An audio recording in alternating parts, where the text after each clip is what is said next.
அடியார்க்கும் அடியேன் திருநீலகண்டத்து குயவனார்க்கடியேன் இல்லையே என்னாத இயற்பகைக்கும் அடியேன் இளையாண்டன் குடிமாறன் அடியார்க்கும் அடியேன் வெல்லுமா மிக வல்லமை பொருளுக்கடியேன் குழிசு குன்றையாதிரன் நீண்ட கடியேன் பள்ளி மென்முல்லை என்ற ரமல் நீதி கடியேன் ஆரூரன் ஆரூரில் அம்மான காலே.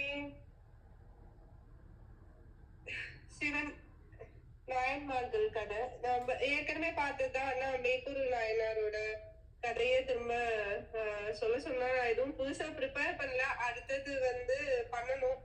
எரிபத்திரன் நாயனார்து தான் அடுத்த இதுவா வருது திருத்தொண்டர் தொகையில. ஆனா நான் எதுவுமே ப்ரிப்பேர் பண்ணல. ஸோ மேய்ப்பொருள் நாயனார்து திரும்ப சொல்றேன். ஸோ மேய்ப்பொருள் நாயனார் ஒரு ராஜாவா இருந்தாரு. அவர் திருக்கோவிலூர், அங்க 4000 திவ்ய பிரபந்தம் எல்லாம் தோன்றின திருக்கோவிலூர். அங்க ஒரு ராஜா. அவர் மெய்ப்பொருள் நாயனார். இப்ப எல்லாருக்குமே நாயன்மார்களுக்கு எல்லாருக்குமே முக்காவாசி சூட்டப்பட்ட பேர் தான் நிறைய சொல்லுவா. திருநீலகண்ட நாயனார், மெய்ப்பொருள் நாயனார், இவ்வாறு நிறைய இந்த மாதிரி நிறைய நாயன்மார்களுக்கு இதெல்லாம் சூட்டப்பட்ட பேர். அவ எப்படி வாழ்ந்தா அப்படிங்கறத குறிக்கிறதுக்கு அவளோட பேர் அப்படியே வந்தது. இவர் மெய்ப்பொருள் நாயனார்னு அவருக்கு ஏன் பேர் வந்தது அப்படின்னா, அவரை பொறுத்த வரைக்கும் எல்லாமே உலகத்துல இருக்கிற எல்லாமே ஒரு பொய்ப்பொருள் தான். சிவன் மட்டும்தான் மெய்ப்பொருள் அவருக்கு. விபூதி பூசினாலே அவ எல்லாம் விபூதி பூசினவ எல்லாமே சிவபெருமான். எல்லாருக்கும் மரியாதை கொடுப்பாரு சிவனடியார்களுக்கு.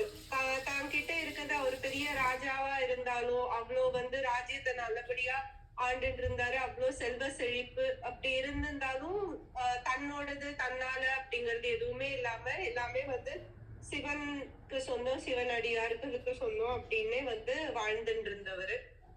இவருக்கு ஒரு ராஜா சிற்றரசர்கள் இருந்தா சுத்தி நிறைய பேர் சண்டை போடுறதுக்கு வருவா. அந்த நாட்டை கைப்பற்றதுக்கு வர்றது ரொம்ப காமனா நடக்கிறதுதான். அந்த மாதிரி முத்தநாதன் ஒரு ராஜா இருந்தாரு பக்கத்துல. அவர் எப்ப பார்த்தாலும் இவர்கிட்ட தோத்துட்டே இருப்பாரு. சண்டை நிறைய தடவை படையெடுத்து வந்தாலும் ஒரு தடவையும் இவரை மேய்ப்பொருள் நாயனாரை தோக்கடிக்க முடியல.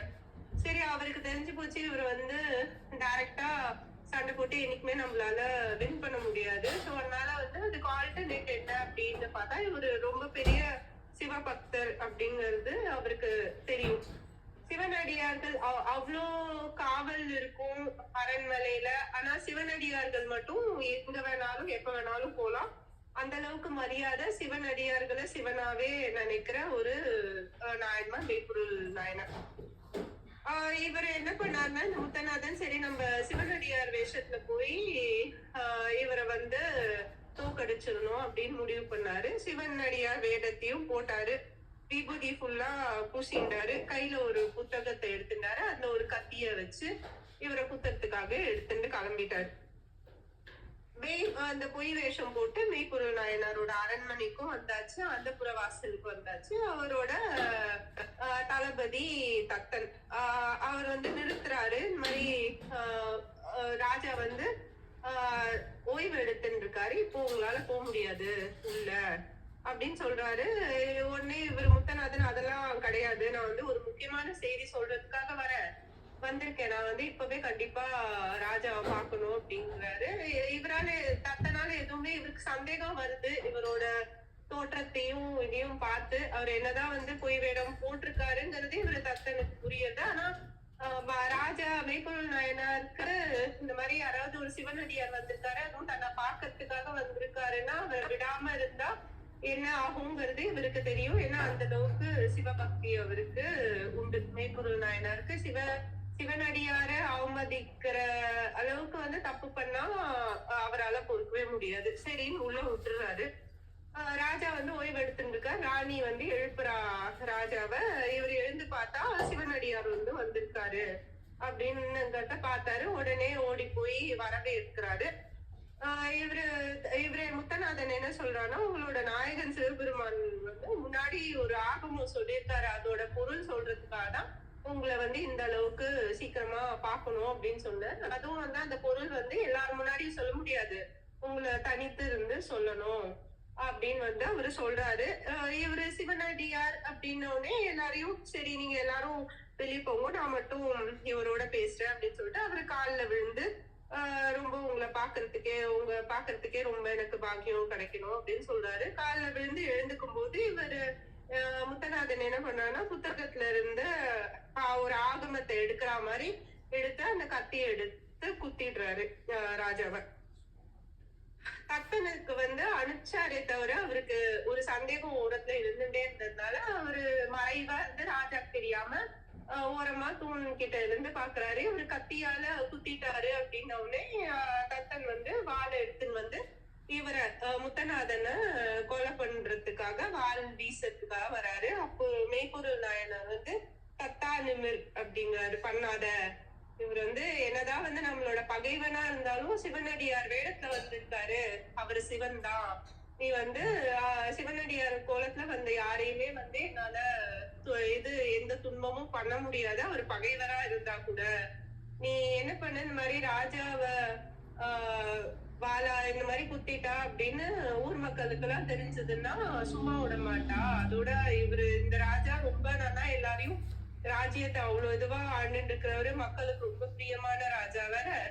கண்டிப்பா விட மாட்டா. நீ என்ன பண்ணு, இவரை கொண்டு போய் எல்லா வரைக்கும் பத்திரமா விட்டுட்டு வா அப்படின்னு வேற சொல்றாரு. இவரை கொலை பண்ண வேண்டான்னு அவரை தத்தா நிமிர்னு அவரை ஸ்டாப் பண்ணதோட இல்லாம நீ பத்திரமா கொண்டு போய் விட்டு எல்லையில விட்டுட்டு வா அப்படிங்கிறாரு.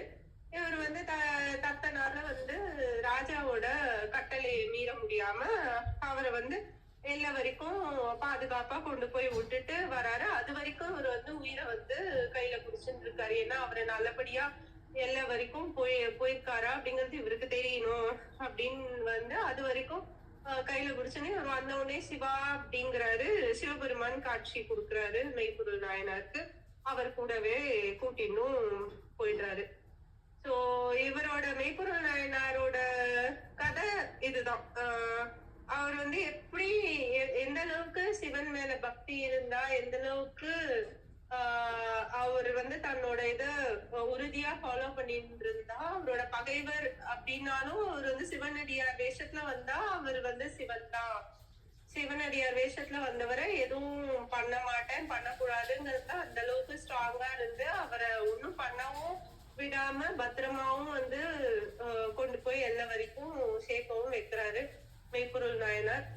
அவர் சிவனோட கைலாசம் போறாரு. ஜெய் ஸ்ரீராமன்.